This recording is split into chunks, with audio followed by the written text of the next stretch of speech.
أشهد أن محمد رسول الله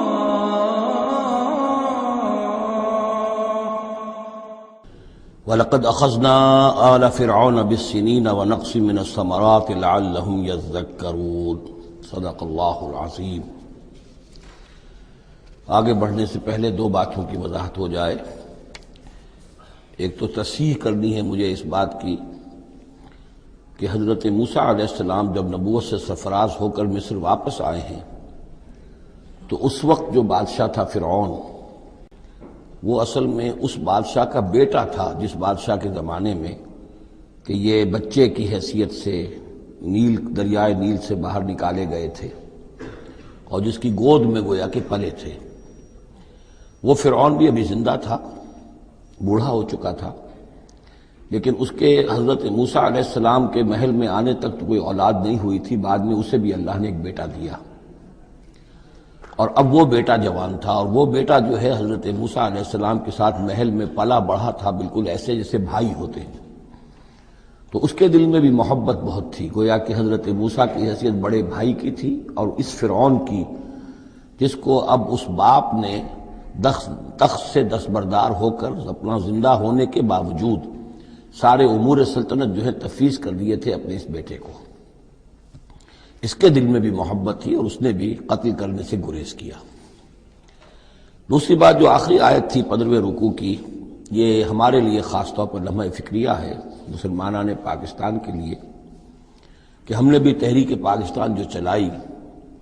تو ہندوؤں کے غلبے کے خوف سے کہ اگر ہندوستان ایک وحدت کی حیثیت سے آزاد ہوا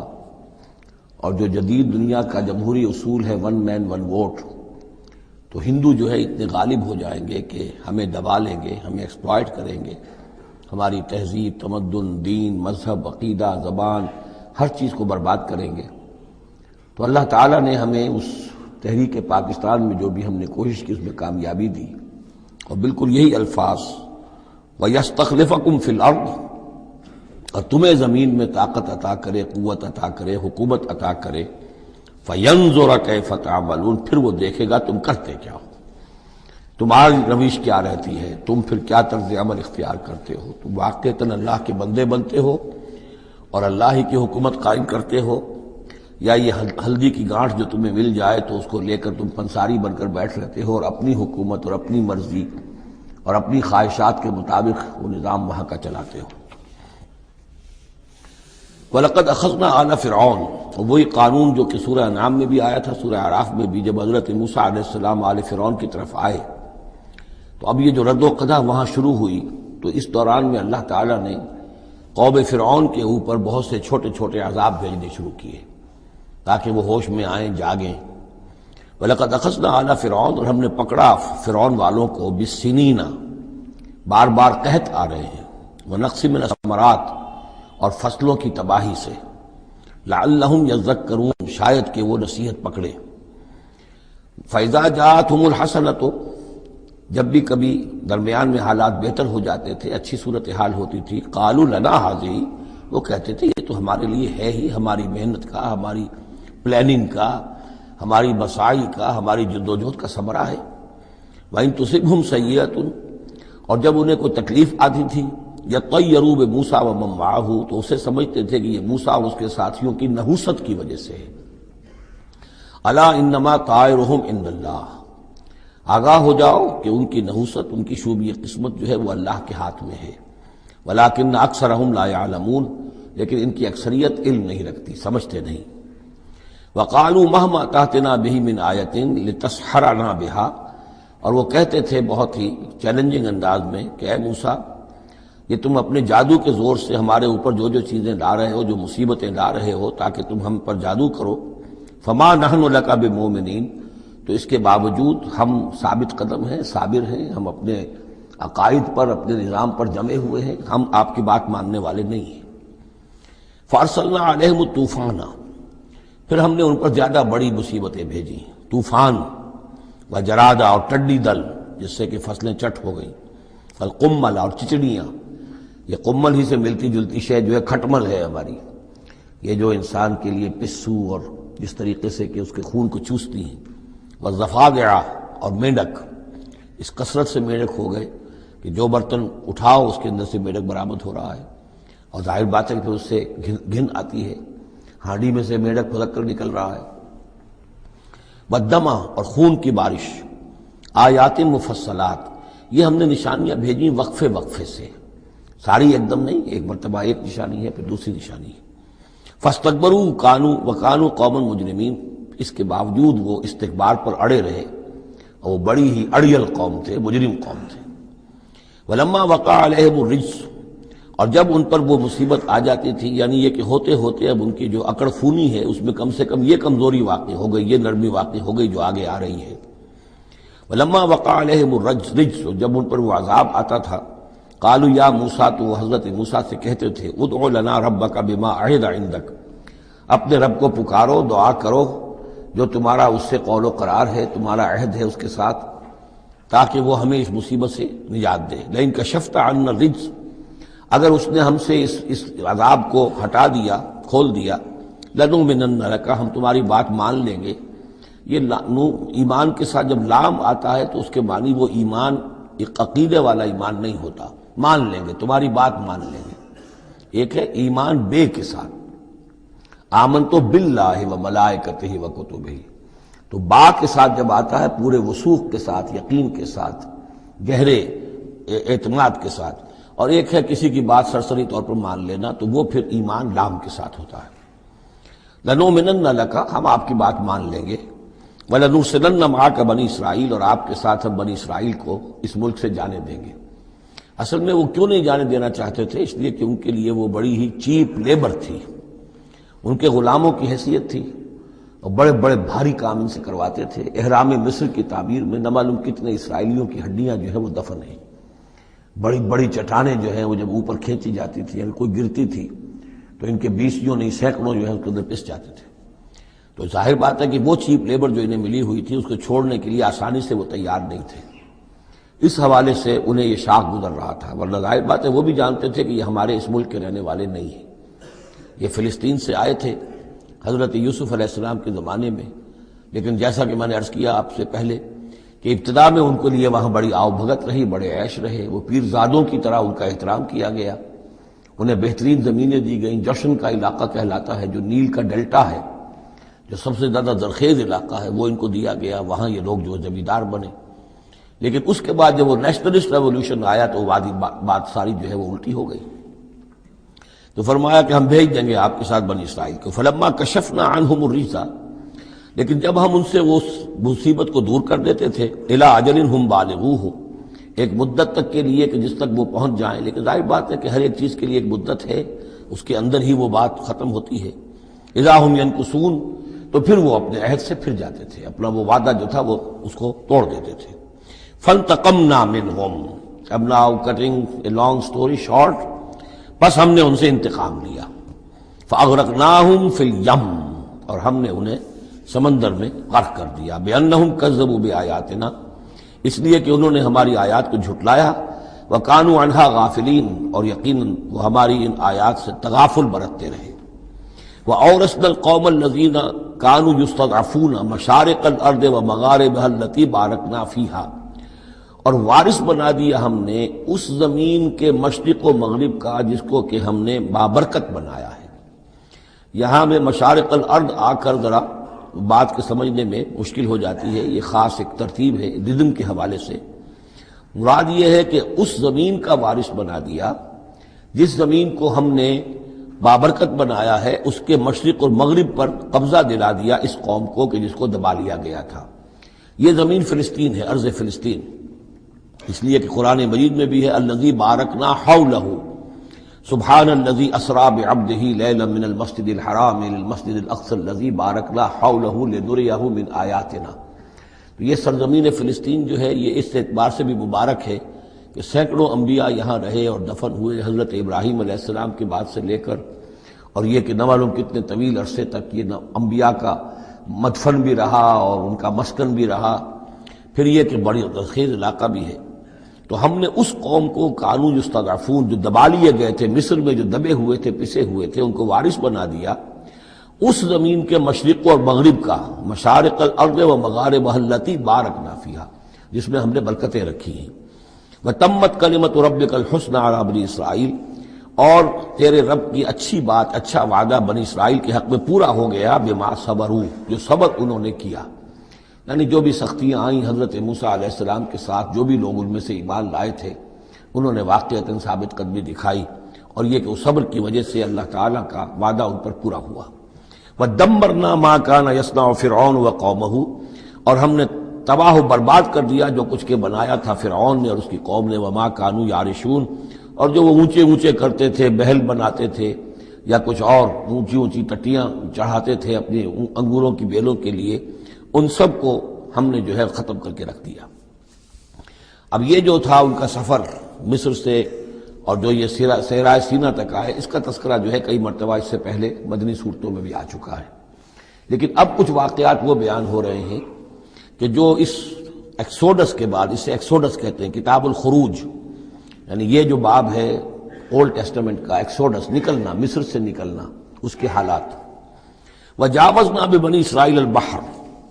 اور پار اتار دیا ہم نے بنی اسرائیل کو سمندر کے یا دریا کے، فَأَتَوْا عَلَىٰ قَوْمٍ، تو ان کا گزر ہوا، پہنچے وہ ایک ایسی قوم پر، يَعْكُفُونَ عَلَىٰ أَصْنَامٍ لَهُمْ، جو اعتکاف کرتے تھے اپنے اپنے بتوں کا۔ یہ لفظ ذرا یہاں پر نوٹ کیجئے، اعتکاف کرنا۔ اصل میں جو فلسفہ ہے بت پرستی کا، جسے کہ آج کے دور میں ڈاکٹر رادھا کرشنن، جو ایک زمانے میں ہندوستان کے صدر بھی رہے ہیں، بہت بڑے فلسفی تھے، بلکہ ایک دور میں یوں سمجھیے کہ دنیا میں دو ہی فلسفیوں کا ڈنکا بج رہا تھا، ایک فلسفی مذہبی قسم کا اور وہ ڈاکٹر رادھا کرشنن تھے، اور ایک فلسفی ملحد قسم کا، وہ برٹرنڈ رسل تھا، اور یہ دونوں تقریباً ایک ہی عمر کے ہم عمر، اور دونوں ہی 90 سے اوپر ہو کر فوت ہوئے ہیں۔ تو ڈاکٹر رادھا کرشنن نے ہندوستان کے فلسفے کو گویا کہ زندہ کر دیا اپنی تصنیفات کے ذریعے سے۔ اس نے بت پرستی کا جو فلسفہ بیان کیا وہ یہ کہ ہم یہ نہیں سمجھتے کہ ان بتوں میں کچھ ہے، یہ تو اصل میں بت تو ہم کسی ڈیٹی، کوئی بھی دیوی یا دیوتا کے نام پر مناتے ہیں، اس کے دھیان کرنے کے لیے، کنسنٹریشن نہیں ہو سکتی، خوگرے پیکرے محسوس ہے انسان کی نظر۔ انسان جو ہے مراقبہ کرتا ہے، اگر آپ جو مراقبہ کرنا چاہتے ہیں، اللہ کے ساتھ دھیان لگانا چاہتے ہیں، کیسے لگائیں؟ لیکن اگر کسی تصویر کو سامنے رکھ لیں تو پھر توجہ کو مرکوز کرنا آسان ہو جائے گا۔ یہ ہے ان کا فلسفہ بت پرستی کا۔ تو اعتکاف اسی کو کہتے ہیں، جو ابھی آپ جن کو بھی اللہ توفیق دے گا اصل صحیح ہو کہ سال میں یہ 10 دن آدمی نکال لے کہ اپنی توجہات کو ہر چیز سے، دنیاوی معاملات سے، ان سے ہٹا کر اور اللہ تعالیٰ کی ذات پر وہ مرکوز کرے، ذکر پر، توجہ پر اور دعا پر، مناجات پر، یہ اعتکاف ہے۔ تو انہوں نے بت اپنے بنائے ہوئے تھے اور ان بتوں کا اعتکاف کرتے تھے۔ قالوا یا موسیٰ اجعل لنا الہا کما لہم آلہہ، انہوں نے کہا کہ اے موسیٰ ہمارے لیے بھی کوئی الہ بنا دو، معبود بنا دو، کوئی ایسی نشانی ہو جس کو کہ ہم ذریعہ بنائیں، اس کے اوپر اعتکاف کریں، گیان دھیان کا مرکز اس کو بنا لیں۔ قال انکم قوم تجہلون، حضرت موسیٰ نے فرمایا کہ تم جہل کا ارتکاب کر رہے ہو، کیا بات کہہ رہے ہو؟ ان ہؤلاء متبر ما هم فیہ، یہ لوگ جس چیز میں ہیں یہ تو ہلاک ہونے والے ہیں، برباد ہونے والے ہیں۔ وباطل ما كانوا يعملون، اور جو کچھ یہ کر رہے ہیں وہ سب باطل ہے، اس کی کوئی حقیقت نہیں ہے۔ قال غیر اللہ ابغیکم الہا، حضرت موسیٰ نے فرمایا کہ کیا میں اللہ کے سوا تمہارے لیے کوئی الہ تلاش کروں؟ وہو فضلکم علی العالمین، اور اس نے تو تمہیں فضیلت دی ہے تمام جہان والوں پر۔ وَإِذْ أَنْجَيْنَاكُمْ مِنْ آلِ فِرْعَوْنَ، اور ذرا یاد کرو جبکہ ہم نے تمہیں نجات دی آل فرعون سے۔ یسومونکم سوء العذاب، یہ الفاظ جو کہ تم سورہ بقرہ میں بھی آئے ہیں اور اس کے بعد بھی آئے ہیں۔ یسومونکم سوء العذاب، وہ تمہیں مبتلا کیے ہوئے تھے بدترین عذاب میں۔ یقتلون ابناءکم ویستحیون نساءکم، وہ قتل کر ڈالتے تھے تمہارے بیٹوں کو اور زندہ رکھتے تھے تمہاری بیٹیوں کو۔ وفی ذالکم بلاء من ربکم عظیم، اور یقیناً اس میں تمہاری رب کی طرف سے بہت بڑی آزمائش تھی۔ وَوَعَدْنَا مُوسَىٰ 30 لَيْلَةً، اور ہم نے بلایا موسیٰ کو 30 راتوں کے لیے، عام طور پر دن رات، لیکن یہ کہ عربی میں جو محاورہ ہے وہ رات ہی کا ذکر کرتے ہیں۔ 30 راتوں کے لیے، وَأَتْمَمْنَاهَا بِعَشْرٍ، روایات سے معلوم ہوتا ہے کہ اولین جو تھی طلبی وہ 30 رات کے لیے ہوئی تھی، لیکن اس میں جو چلہ تھا جو حضرت موسیٰ علیہ السلام کو کاٹنا تھا اس میں روزہ بھی تھا مسلسل 30 دن کا، تو اس میں یہ ہے کہ کسی وقت ان سے ضبط نہیں ہو سکا اور مسواک کر لی تھی، وہ جو روزے کی وجہ سے منہ کے اندر ایک طرح کی بو پیدا ہو جاتی ہے، اس کو برداشت نہ کر سکے، تو اس کی پاداش میں، اب یہ روایات ہیں، میں نہیں کہہ سکتا کہ کس حد تک ان میں صحت ہے، فَأَتْمَمْنَاهَا بِعَشْرٍ، تو مکمل کر دیا ہم نے اس مدت کو 10 دن سے اور، فَتَمَّ مِيقَاتُ رَبِّهِ 40 لیلہ، تو وقت مدت پوری ہو گئی اس کے رب کی، یعنی 40 راتیں۔ یہیں سے ہمارے ہاں تصوف میں اہل صوفیہ نے 40 کا یہ چلہ کشی، 40 دن 40 رات کا چلہ کاٹنا، یہ جو ہے نکالا ہے۔ وقال موسیٰ لأخیہ ہارون، اور کہا موسیٰ نے اپنے بھائی ہارون سے علیہ السلام، اخلفنی فی قومی، آپ میری نیابت کیجئے میری قوم میں جا رہا ہوں، مجھے اللہ تعالیٰ نے طلب فرمایا کوہ طور پر، واصلح، اور دیکھیے اصلاح کرتے رہیے، ولا تتبع سبیل المفسدین، اور فساد مچانے والوں کے راستے کی پیروی نہ کیجیے گا۔ ولما جاء موسیٰ لمیقاتنا، اور جب موسیٰ پہنچے ہمارے وقت مقرر پر، وکلمہ ربہ، اور ان سے کلام کیا ان کے رب نے، قال رب ارنی انظر الیک، انہوں نے درخواست کی پروردگار مجھے اپنا دیدار عطا فرما، مجھے دکھا کہ میں تجھے دیکھوں۔ قال لن ترانی، اللہ نے فرمایا تم مجھے ہرگز نہیں دیکھ سکتے، ولکن انظر الی الجبل، لیکن ذرا اس پہاڑ کو دیکھو، فإن استقر مکانہ، اگر وہ اپنی جگہ پر کھڑا رہ جائے، برداشت کر جائے ہماری تجلی کو، فسوف ترانی، تو تم بھی سوچنا کہ شاید ہمیں دیکھ سکو۔ فلما تجلی ربہ للجبل، جب اللہ نے اپنی ایک تجلی ڈالی پہاڑ پر، اب یہ جلی کہتے ہیں روشن چیز کو، جلی شے روشن، تجلی یہ باب تفاعل ہے، کسی شے کا خود روشن ہو جانا، تو اللہ تعالیٰ کی یہ ذات کی تجلی ہے کہ جو پہاڑ پر ڈالی گئی،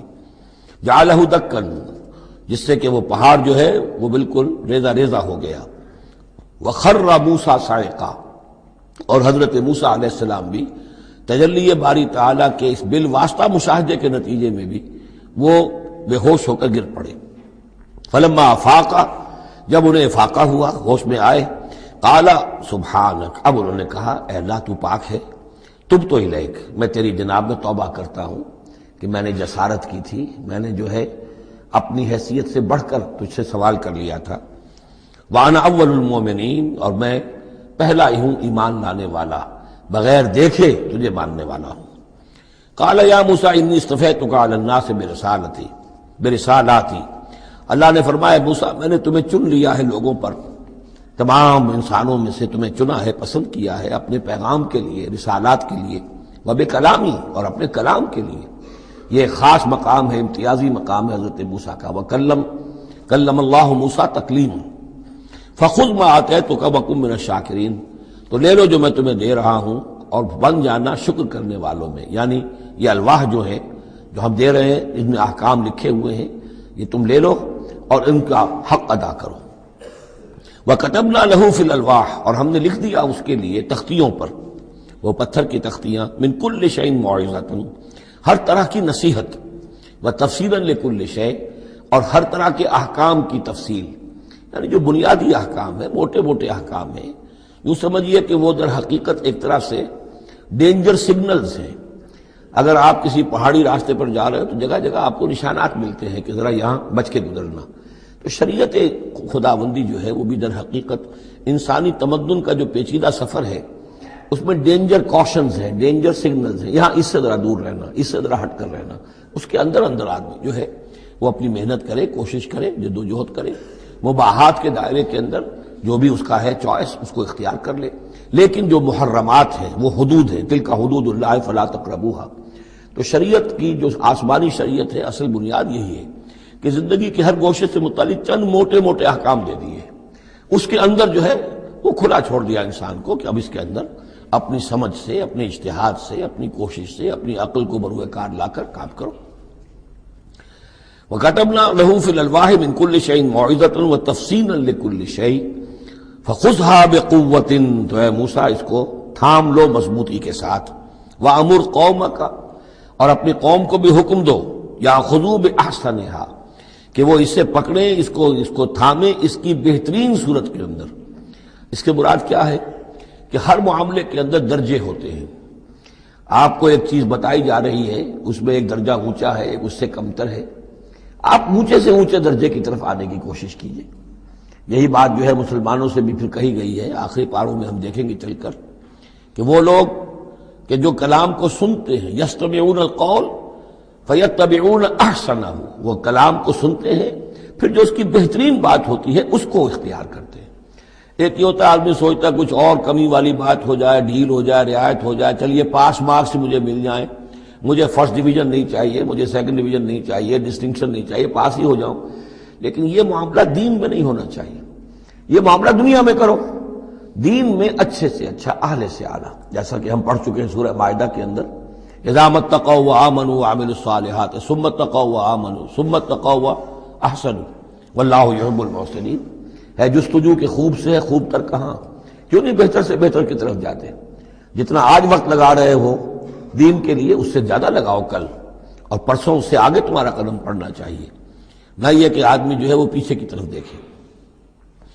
وَأَمُرْ قَوْمَكَ يَأْخُذُوا بِأَحْسَنِهَا، اس کا جو بہترین رخ ہے اس کو اختیار کریں۔ سَأُرِيكُمْ دَارَ الْفَاسِقِينَ، ان قریب میں تمہیں وہ گھر دکھا دوں گا جو اس وقت فاسقوں کے قبضے میں ہے۔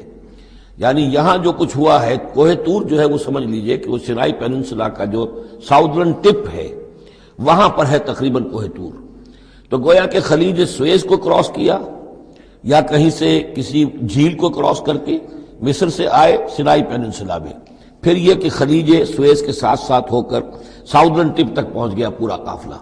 یہاں پڑاؤ رہا ان کا طویل عرصے تک، اور یہیں پر پھر حضرت موسیٰ علیہ السلام طلب کیے گئے کوہ طور پر، وہاں سے اب واپس آ گئے۔ اب ان سے کہا گیا کہ آگے بڑھو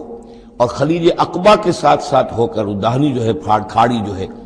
ریڈ سی کی، اس سے آگے بڑھو اور فلسطین میں جا کے اب تمہیں جنگ کرنی ہے۔ تمہارا وہ ملک جو ہے جو تم چھوڑ کر آئے تھے تقریباً یوں سمجھیے کہ 700-800 برس پہلے یا اس کے آس پاس، اب اس کے اوپر قبضہ ہے مشرکوں کا، کافروں کا، جاہلوں کا۔ اب اس اپنی سرزمین کو ان سے آزاد کرانے کے لیے اب تمہیں جہاد کرنا ہے، وہ جس کا ذکر ہم سورہ مائدہ میں پڑھا ہے۔ تو اس کا یہاں پر تذکرہ ہو رہا ہے، سأُرِيكُمْ دَارَ الْفَاسِقِينَ، یعنی وہ فلسطین تک اب میں تمہیں لے جاؤں گا اور تمہیں دکھا دوں گا وہ جگہ جو تمہارا اصل مسکن ہے، اور اس کے لیے یہ ہے کہ تمہیں اب ان فاسقوں کو وہاں سے نکالنا ہوگا۔ سأصرف عن آیات الذین یتکبرون فی الارض بغیر الحق، میں پھیر دوں گا اپنی آیات سے ان لوگوں کے رخ کو جو زمین میں ناحق تکبر کرتے ہیں۔ یعنی یہ خود اللہ تعالیٰ فرما رہے ہیں جن کے اندر تکبر ہے میں خود ان کا رخ پھیر دیتا ہوں، وہ ہماری آیات کو دیکھتے ہی نہیں، سمجھتے ہی نہیں، اس لیے کہ تکبر ہے۔ تکبر وہ شے ہے جو اللہ کو سب سے زیادہ ناپسند ہے۔ فرمایا گیا ہے ایک حدیث میں، حدیث قدسی میں، الکبر ردائی، تکبر میری چادر ہے۔ تو اگر کوئی اور تکبر کرتا ہے تو گویا کہ میری چادر میرے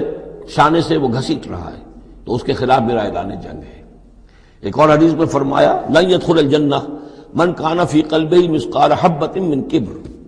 جنت میں کبھی داخل نہیں ہو سکے گا وہ شخص جس کے دل میں دانے کے برابر بھی تکبر ہے۔ تکبر سب سے بڑا روگ ہے۔ تو جن لوگوں کے اندر تکبر ہے ہم ان کا رخ پھیر دیتے ہیں اپنی آیات سے، ہم انہیں اس کا اہل نہیں سمجھتے کہ وہ ہماری آیات کو سمجھیں اور دیکھیں۔ وَإِن يَرَوْا كُلَّ آیَةٍ لَا يُؤْمِنُوا بِهَا، اور اگر وہ سرسری طور پر دیکھ بھی لیں، ساری نشانیاں دیکھ لیں، تب بھی وہ ایمان لانے والے نہیں ہیں۔ وَإِن يَرَوْا سَبِيلَ الرُّشْدِ لَا يَتَّخِذُوهُ سَبِيلًا، اور اگر وہ دیکھ بھی لیں کامیابی کا اور سعادت کا اور ہدایت کا راستہ، تب بھی اس راستے کو اختیار نہیں کریں گے۔ وَإِن يَرَوْا سَبِيلَ الْغَيِّ يَتَّخِذُوهُ سَبِيلًا، اور جب بھی ان کے سامنے آئے گا کجی کا راستہ، ٹیڑھ کا راستہ، گمراہی کا راستہ، اسے وہ اختیار کریں گے۔ یعنی یہ ساری چیزیں ان کی کس وجہ سے ہیں کہ ان کے دلوں میں تکبر ہے۔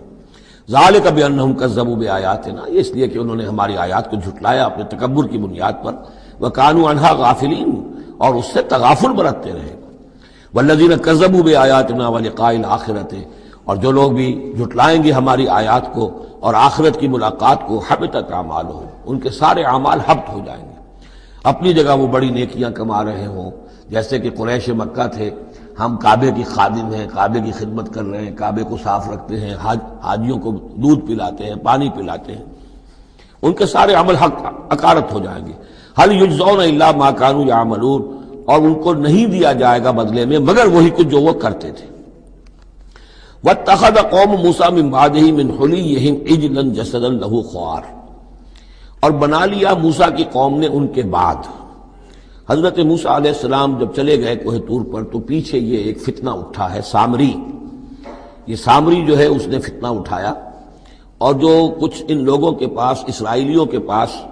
جو ان قبطیوں کے زیورات بہت سے رکھے ہوئے تھے امانتاً، وہ بھی جانتے تھے کہ یہ قوم، یہ چونکہ ابراہیم کی نسل میں سے ہیں تو یہ امانت دار ہیں، جب یہ وہاں سے چلے تو وہ سارے جو ہیں وہ زیورات بھی وہ لے کر آ گئے تھے اپنے دشمنوں کے، ان زیورات کو لے کر اس نے گلایا، آگ میں تبایا، گلایا، اور اس سے ایک بچھڑے کی شکل بنائی، اور کچھ ایسی کاریگری رکھی کہ اس میں سے ہوا جب گزرتی تھی ایسے سوراخ رکھ دیے کہ اس میں سے ایسی آواز آتی تھی جیسے کہ بچھڑا جو ہے وہ بول رہا ہے، اور اس نے کہا یہ ہے تمہارا خدا۔ یہ موسیٰ تو بھول گیا، موسیٰ کو مغالطہ ہو گیا، وہ کہاں گیا ہے، کس خدا سے ملنے گیا، خدا تو یہ ہے۔ اور اس میں بھی ایک اور بات دوسری جگہ پر آ جائے گی، یہاں تو نہیں ہے، کہ حضرت موسیٰ علیہ السلام اصل میں اپنے اشتیاق اور محبت اور شوق اور جذبے کی وجہ سے قبل از وقت چلے گئے تھے، جو وقت معین تھا کوہ طور پر آنے کا اس سے پہلے۔ تو اللہ نے جواب طلبی کی تھی، ما عجلک عن قومک یا موسیٰ، اے موسیٰ اپنی قوم کو چھوڑ کر پہلے کیسے آ گئے ہو؟ اور انہوں نے جواب دیا، اجلت الیک رب لترضیٰ، پروردگار میں جلدی آیا تاکہ تو راضی ہو جائے، تو میرا شوق دیکھ، میرا اشتیاق دیکھ، تیری محبت، تجھ سے گفتگو اور کلام کی جو میرے اندر شوق ہے اس کی وجہ سے آیا ہوں۔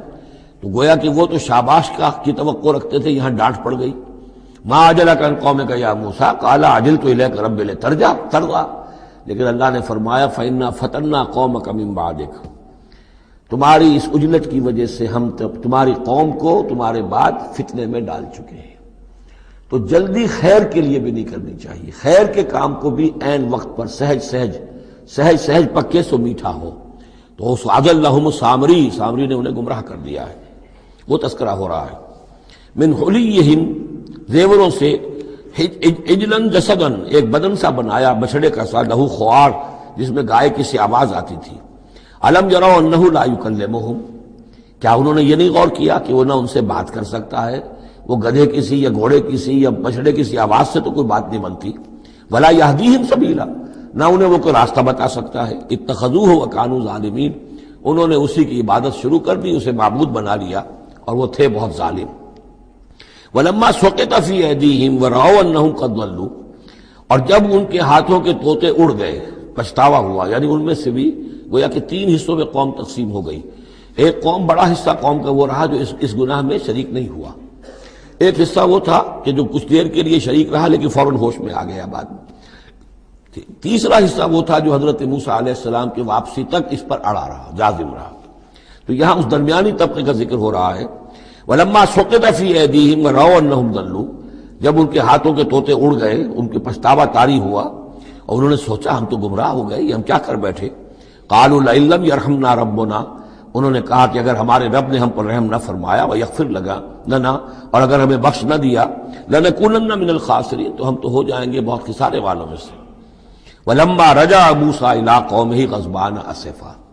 تو جب موسیٰ لوٹے اپنی قوم کے پاس، غضبان آصفا، غضبان یہ فعلان کے وزن پر، رحمان کے وزن پر، نہایت غضبناک۔ حضرت موسیٰ علیہ السلام کا مزاج بھی جلالی تھا، پھر یہ کہ اتنی بڑی گمراہی، اور یہ اللہ تعالیٰ نے کوہ طور ہی پر بتا دیا تھا کہ تمہاری قوم پیچھے فتنے میں پڑ چکی ہے اور وہ گمراہ ہو چکی ہے۔ فَإِنَّا فَتَنَّا قَوْمَكَ مِن بَعْدِكَ وَأَضَلَّهُ السَّامِرِي، تو وہاں سے آئے ہی ہیں تو غضبناک تھے، غضبان آصفا، نہایت افسوس میں بھی اور سخت غضبناک۔ قال بئس ما خلفتمونی من بعدی، یہ خطاب حضرت ہارون سے بھی ہو سکتا ہے اور اپنی پوری قوم سے بھی ہو سکتا ہے۔ بری ہے میری نیابت جو تم نے کی ہے میرے بعد، عاجلتم امر ربکم، تم نے اپنے رب کے معاملے کے اندر جلدی کی، میرا انتظار کرتے، اگر اس نے کچھ بنا ہی دیا تھا، کوئی شوبدہ دکھایا تھا، میرے آنے تک انتظار کر لیتے، میں تمہیں بتاتا اس کی حقیقت کیا ہے۔ وَأَلْقَى الْأَلْوَاحَ، اور انہوں نے وہ جو تختیاں لے کر آئے تھے کوہ طور سے تورات والی، وہ تو ایک طرف ڈال دیں۔ وَأَخَذَ بِرَأْسِ أَخِيهِ يَجُرُّهُ إِلَيْهِ، اور غضبناک ہو کر اپنے بھائی حضرت ہارون علیہ السلام کا سر کے بال پکڑ لیے اور اپنی طرف کھینچا غصے میں، یہ تم نے کیا کیا، میرے پیچھے یہ میں تمہیں خلیفہ بنا کر گیا تھا۔ قال ابن امہ، انہوں نے کہا اے میرے ماں جائے، اے میرے ماں کے بیٹے، ان القوم استضعفونی، قوم نے مجھے دبا لیا تھا، مجھے بے بس کر دیا تھا، وقادوا یقتلوننی، اور وہ تو میرے قتل پر آمادہ ہو گئے تھے، میں نے انہیں روکا، میں نے منع کیا، لیکن وہ اس درجے اس معاملے کے اندر آگے بڑھ گئے تھے، قادوا یقتلوننی، وہ تو مجھے قتل کرنے پر آمادہ تھے۔ فلا تشمت بی الاعداء، تو دیکھیں اب مجھ پر آپ دشمنوں کو ہنسنے کا موقع نہ دیں۔ ایک تو آپ کے پیچھے انہوں نے مجھے دبایا، میری توہین کی، مجھے قتل کرنے تک پر آمادہ ہو گئے، اب وہ دیکھیں گے کہ موسیٰ بھی آئے ہیں تو میرے بال آپ پکڑ کر کھینچ رہے ہیں اور میری توہین کر رہے ہیں، تو اس پر تو دشمن اور ہنسے گا۔ فلا تشمت بی الاعداء، شماتت اعداء یہ ہمارے ہاں پھر اردو زبان میں محاورہ ہے۔ ولا تجعلنی مع القوم الظالمین، اور مجھے ان ظالموں کے ساتھ نہ کر دیجئے، میں ان کے ساتھ نہیں ہوں، نہ میں نے ان کے ساتھ اتفاق کیا ہے، میں روکتا رہا، منع کرتا رہا۔ قال رب اغفر لی ولأخی، اب حضرت موسیٰ نے دعا کی اللہ سے، پروردگار بخش دے مجھے بھی اور میرے بھائی کو بھی، وادخلنا فی رحمتک، اور ہمیں داخل فرما اپنی رحمت میں، وانت ارحم الراحمین، اور یقیناً تو ہے تمام رحم کرنے والوں میں سب سے بڑھ کر رحم فرمانے والا۔ ان الذین اتخذوا العجل سینالہم غضب من ربہم، اب یہ فیصلہ انہوں نے دیا، یقیناً جن لوگوں نے اس بچڑے کو اپنا معبود بنایا،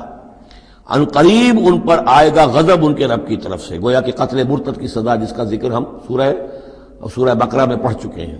وذلۃ فی الحیات الدنیا، دنیا میں ذلت بھی آئے گی، وکذالک نجزی المفترین، اور اسی طریقے سے بہتان باندھنے والوں کو، جھوٹ گھڑنے والوں کو ہم جزا دیتے ہیں۔ والذین عملوا السیئات ثم تابوا من بعدها وآمنوا، البتہ جن لوگوں نے کچھ دیر کے لیے یہ غلط کام کیا تھا لیکن پھر وہ توبہ کر لی انہوں نے، من بعدها اس کے بعد، وآمنوا اور ایمان لے آئے، ان ربک من بعدها لغفور الرحیم، تو یقیناً اس کے بعد آپ کا رب جو ہے غفور الرحیم ہے۔ جن سے عارضی طور پر یہ بات ہو گئی تھی پھر انہوں نے توبہ کر لی، ان کے لیے تو مغفرت ہے، اللہ تعالیٰ معاف فرمائے گا، غفور الرحیم ہے۔ البتہ جو اب تک اس پر اڑے رہے ہیں ان کے لیے یہ حد جاری کی جائے گی۔ یہ بالکل ایسے ہی جیسے سورہ مائدہ میں ہم نے پڑھا ہے محاربے والی آیت میں، کہ اگر کوئی ڈاکو ہیں، راہزن ہیں، کوئی ملک کے اندر فساد مچا رہے ہیں، تو اگر اس سے پہلے کہ تم ان پر قابو پاؤ اگر وہ توبہ کر لیں تو پھر ان کے لیے معاملہ اور ہوگا، پھر ان کے ساتھ نرمی بھی ہو سکتی ہے، معاف بھی کیا جا سکتا ہے، لیکن اگر قابو پا لو تو پھر ان کی سزا بہت سخت ہے، لیکن قابو پانے سے پہلے توبہ کر لیں تو ان کے لیے نرمی۔ اسی طرح یہاں معاملہ ہے۔ وَلَمَّا سَكَتَ عَنْ مُوسَى الْغَضَبُ، جب موسیٰ کا غصہ کو ٹھنڈا پڑا، أَخَذَ الْأَلْوَاحَ، اب انہوں نے وہ تختیاں اٹھائیں، وَفِي نُسْخَتِهَا هُدًى وَرَحْمَةٌ لِّلَّذِينَ هُمْ لِرَبِّهِمْ يَرْهَبُونَ، اور اس کی تحریر میں لکھا ہوئی تھی رحمت، ہدایت بھی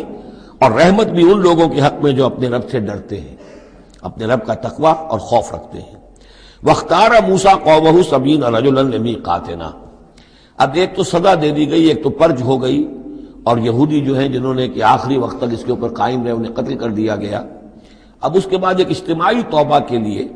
حضرت موسیٰ علیہ السلام نے اپنی قوم کے 70 سرکردہ افراد کو لیا، واختارا چن لیا۔ اختارا موسیٰ قومہ 70 رجلا لمیقاتنا، اللہ تعالیٰ ہی نے طلب فرمایا ہے، ہمارے وقت مقررہ کے لیے چن لیے موسیٰ نے اپنی قوم میں سے 70 سرکردہ افراد۔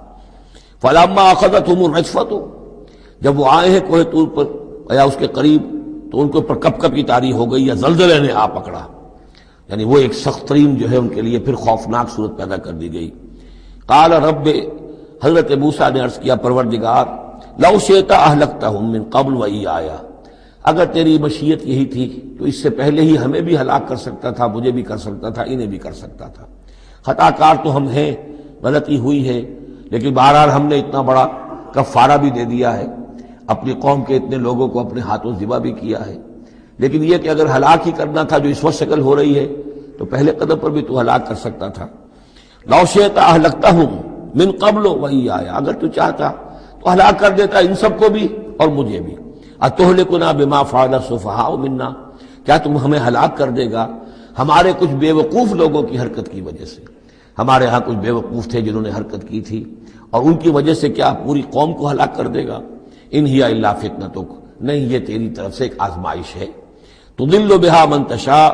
تو گمراہ کرتا ہے اس کے ذریعے سے جس کو چاہتا ہے، وتہدی من تشاء، اور ہدایت دیتا ہے جس کو چاہتا ہے۔ انت ولینا، تو ہمارا ولی ہے، ہمارا ساتھی ہے، پشت پناہ ہے، مولا ہے۔ فاغفر لنا، بس ہمیں بخش دے، ہماری گناہ کو معاف فرما، ورحمنا، ہم پر رحم فرما وانت خیر الغافرین، اور یقیناً تمام بخشنے والوں میں تو سب سے بہتر بخشنے والا ہے۔ وَاكْتُبْ لَنَا فِي هَذِهِ الدُّنْيَا حَسَنَةً وَفِي الْآخِرَةِ، ہمارے لیے اس دنیا کی زندگی میں بھی حسنہ لکھ دے، طے کر دے۔ اب دیکھیے یہ دعا کر رہے ہیں حضرت موسیٰ اپنی قوم کے لیے، بنی اسرائیل کے لیے، وَاكْتُبْ لَنَا فِي هَذِهِ الدُّنْيا حَسَنَةً وَفِي الْآخِرَةِ، وہی الفاظ ربنا آتنا فی الدنیا حسنۃ وفی الآخرۃ حسنۃ وقنا عذاب النار، تو لکھ دے، طے کر دے کہ ہمارے لیے دنیا میں بھی حسنہ ہو، آخرت میں بھی۔ انا ہدنا الیک، ہم تیری جناب میں توبہ کرتے ہیں، رجوع کرتے ہیں، جو خطا ہو گئی ہے اس کا اعتراف کرتے ہوئے معافی چاہتے ہیں۔ قال عذابی اصیب بہ من اشاء، اللہ نے فرمایا جہاں تک میرے عذاب کا تعلق ہے وہ تو اس میں تو میں مبتلا کروں گا جس کو چاہوں گا۔ ورحمتی وسعت کل شیء، تم رحمت کا سوال کر رہے ہو تو ایک رحمت تو میری وہ ہے جو ہر شے کے شامل حال ہے،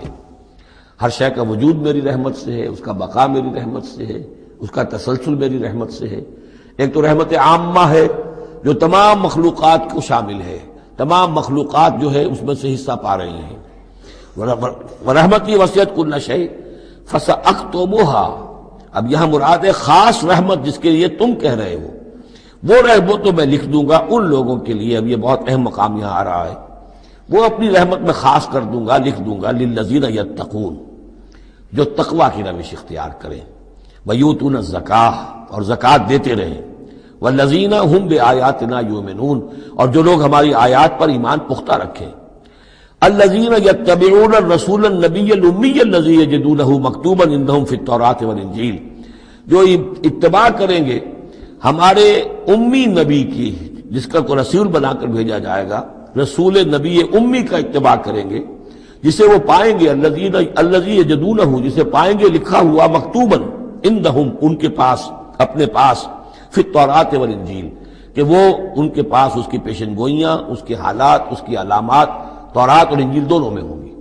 تو جو لوگ ان کا اتباع کریں گے، نبی امی محمد الرسول اللہ صلی اللہ علیہ وسلم امیین میں سے اٹھائے گئے، اور آپ واقعتاً اس قوم میں سے تھے جس کے پاس کوئی کتاب نہیں تھی، کوئی شریعت نہیں تھی، ویسے بھی آپ نے دنیاوی اعتبار سے کوئی تعلیم حاصل نہیں کی، دنیاوی معیار کے اعتبار سے لکھنا پڑھنا آپ نہیں جانتے تھے، تو امی تھے۔ تو رسول نبی الامی، جو پیروی کریں گے میرے اس رسول کی جو نبی امی ہوگا، جسے یہ پائیں گے الذی یجدونہ مکتوبا، لکھا ہوا، جس کی علامات اور جس کی پیشن گوئیاں عندہم فی التوراۃ والانجیل، ان کے پاس تورات اور انجیل دونوں میں، یامرہم بالمعروف، وہ انہیں نیکی کے حکم دے گا، وینہاہم عن المنکر، اور تمام بدیوں سے روکے گا، ویحل لہم الطیبات، اور ان کے لیے تمام حلال چیزیں، پاک چیزیں حلال کر دے گا۔ یعنی جو ہم پڑھ چکے ہیں کچھ چیزیں تھیں کہ جو بنی اسرائیل پر ان کی شرارتوں کی وجہ سے بھی حرام کر دی گئی تھی، یہ تمام بندشیں اٹھا دے گا،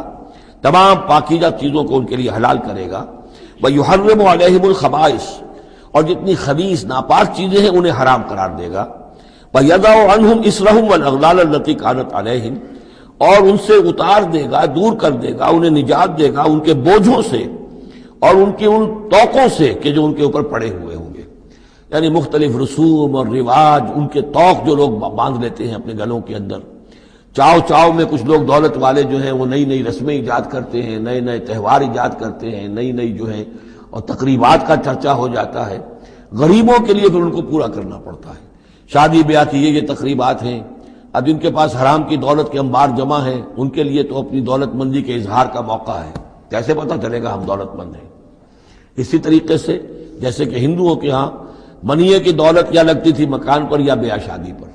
باقی کھانا پینا ان کے ہاں نہیں تھا، نہ اچھا پہننا، نہ اچھا کھانا، نہ اچھا پینا، لیکن مکان بنائیں گے تو عالیشان، اور دوسرے یہ کہ شادی کریں گے تو پھر ٹھاٹ کے ساتھ۔ یہی ہمارے ہاں بھی معاملے چلے آ رہے ہیں، وہ ہندوانہ پس منظر ہے اور اس میں رسومات ہیں۔ اب یہ امیروں کے لیے تو چونچلے ہیں، غریبوں کے لیے یہ اسر اور اغلال ہیں۔ اسر وہ بوجھ کو جن کو لے کے چل نہ سکے، نتیجہ کیا نکلتا ہے؟ بچیاں بیٹھی ہوئی ہیں، ہاتھ پیلے نہیں ہو سکتے، شادی نہیں ہو سکتی، نہ نومن تیل ہو، نہ رادہ ناچے، نہ سارے تقاضے پورے ہوں، نہ شادی ہو سکے۔ تو یہ جو اسر اور اغلال لوگوں نے، پھر یہ کہ جو سوشل ایولیوشن کہہ لیجئے یا جو بھی اس کے اندر تنزل ہوا ہے، جس کے نتیجے میں لوگوں کے اوپر طرح طرح کی قیدیں آ گئی ہیں، کہیں جو ہے وہ جاگیرداری نظام آ گیا ہے، اس کی قید ہے، کہیں بادشاہت ہے، امپیریلزم ہے، اس کی قید ہے، کہیں سرمایہ دارانہ نظام ہے، اس کا تشدد ہے۔ تو محمد جب آئیں گے یہ اللہ تعالیٰ فرما رہے ہیں، ان تمام قیدوں سے نجات دلائیں گے، ان تمام بوجھوں سے نوع انسانی کو نجات دیں گے، عدل اور قسط کا نظام قائم کریں گے، تو وہ چاہے رسومات کی شکل میں ہو اور چاہے یہ کہ ایک نظام ظالمانہ ایکسپلائٹیٹو اگر نظام ہے، ریپریسو نظام ہے، تو اس کو ہٹا کر فالذین آمنوا بہ۔ اب یہ جو الفاظ آ رہے ہیں اس آیت مبارکہ کے، یہ بہت اہم ہے، اس پر میرا ایک پورا کتابچہ موجود ہے کہ جس کا عنوان ہے نبی اکرم صلی اللہ علیہ وسلم سے ہمارے تعلق کی بنیادیں۔ فالذین آمنوا بہ گنتی کر لیجئے، تو جو لوگ ان پر ایمان لائیں گے، پہلی شرط ہے ایمان، وعزروہ، اور ان کا ادب کریں گے، ونصروہ، اور اس کی مدد کریں گے، واتبعوا النور الذی انزل معہ، اور اس نور کی پیروی کریں گے جو ان کے ساتھ نازل کیا جائے گا۔ اولئک ھم المفلحون، یہی لوگ ہوں گے فلاح پانے والے۔ اللہم ربنا اجعلنا منہم۔ اب یہاں تھوڑی سی وضاحت کر لیجئے، فالذین آمنوا بہ، وہ لوگ جو اس پر ایمان لائیں گے۔ ایمان کے دو تقاضے سمجھ لیجئے، ایک تقاضا اطاعت، لا یؤمن احدکم حتی یکون ہواہ تبعا لما جئت بہ،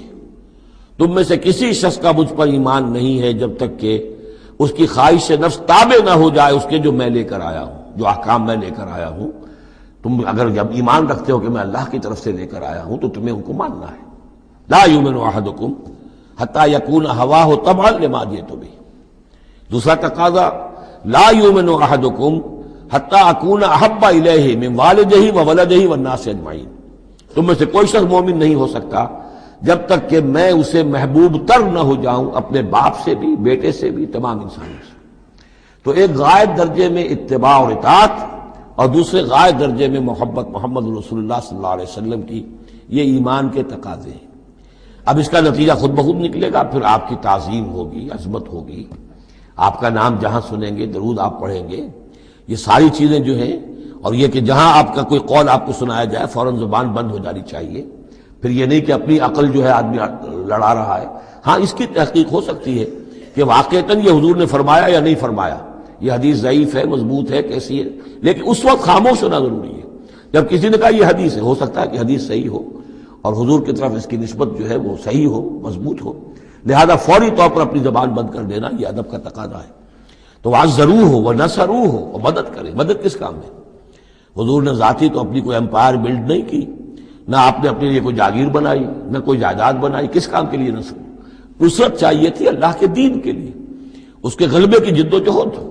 اس کے لیے بھیجے گئے محمد صلی اللہ علیہ وسلم، هو الذی ارسل رسولہ بالہدی ودین الحق لیظہرہ علی الدین کلہ، اور اس کے لیے پکار ہے من انصاری اللہ، یہ میرا فرض منصبی ہے، اللہ کا دین مجھے غالب کرنا ہے، یہ میری ذمہ داری ہے، کون ہے جو میرا ہاتھ بٹھائے، میرا مددگار بنے۔ تو یہ میدان اب بھی کھلا ہوا ہے، دین پہلے غالب ہوا تھا پھر مغلوب ہو گیا، اور اب تو مغلوب ہے پوری دنیا میں، کہیں بھی ہم ایک انچ زمین نہیں دکھا سکتے جہاں کہہ سکے دنیا سے، نوع انسانی سے کہ اور دیکھو یہاں یہ اصل دین موجود ہے بتمام و کمال۔ تو وہ مشن جو ہے محمد رسول اللہ صلی اللہ علیہ وسلم کا، وہ اب بھی زندہ ہے، لہذا اس کی مدد کرنی ہے۔ واتبعوا النور الذی انزل معہ، اور اس مشن کی تکمیل میں جو راستہ ہے، جو طریقہ اللہ نے بتایا ہے، وہ اس قرآن کے ذریعے سے ہے،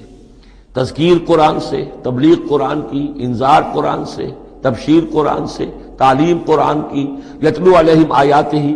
ویعلمہم الکتاب والحکمۃ ویزکیہم، اس کے ذریعے سے لوگوں کو کھینچو، لوگوں کو نکالو گندگیوں میں سے اور اندھیروں میں سے، لوگوں کے اندر ایمان کی شمع روشن کرو، پھر انہیں منظم کرو، جمع کرو، پھر باطن سے ٹکراؤ۔ فالذین آمنوا بہ وعزروہ ونصروہ واتبعوا النور الذی انزل معہ، تو جو لوگ ان پر ایمان لائیں گے اور ان کی تعظیم کریں گے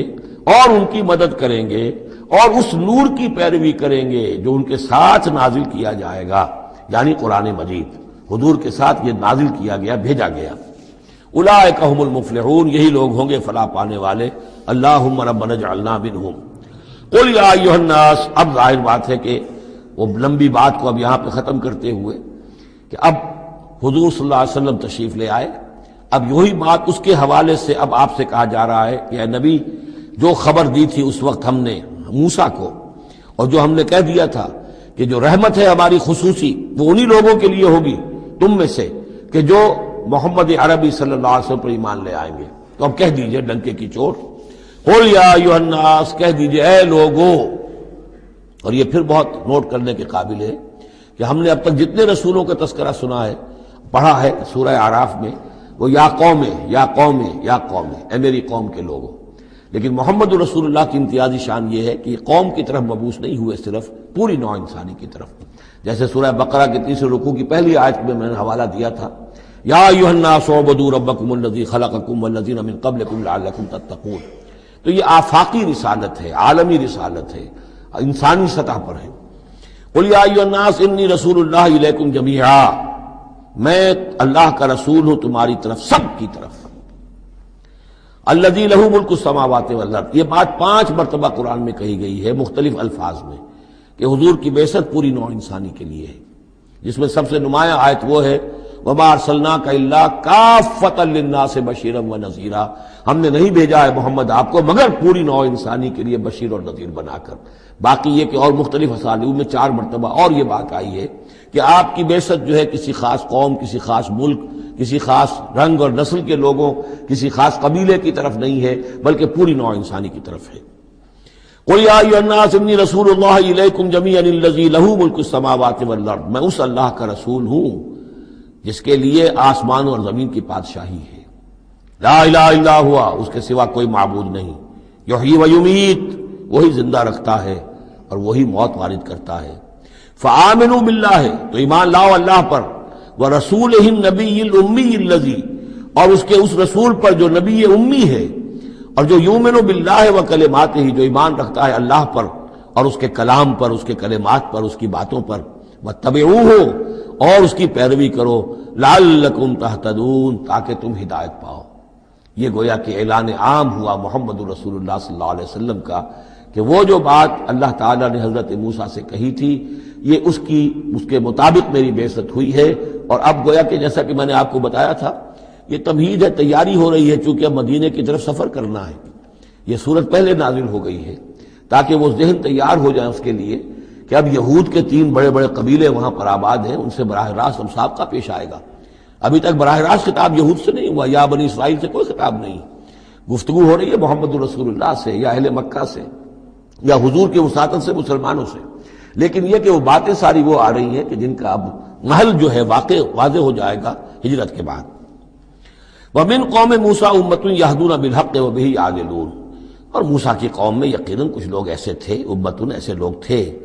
کہ جو حق کی ہدایت دیتے تھے۔ یعنی یہ تو نہیں ہو سکتا اتنے جلیل القدر پیغمبر کے کوئی بھی ساتھی نہ ہو، حواری نہ ہو، یا بڑی اکثریت ان کی جو ہے ناہنجاروں پر رہی مشتمل، لیکن بہرحال ان کے ساتھ ایک جماعت ان کے حواریین کی، ان کے ساتھیوں کی۔ وَمِن قَوْمِ مُوسَىٰ أُمَّةٌ يَهْدُونَ بِالْحَقِّ وَبِهِ يَعْدِلُونَ، ایسی قوم ان کے اندر رہی ہے، قوم موسیٰ میں سے ایسی لوگ، ایسی جماعت جو حق ہی کی ہدایت بھی دیتے تھے اور حق ہی کے ساتھ فیصلے بھی کرتے تھے، عدل بھی کرتے تھے۔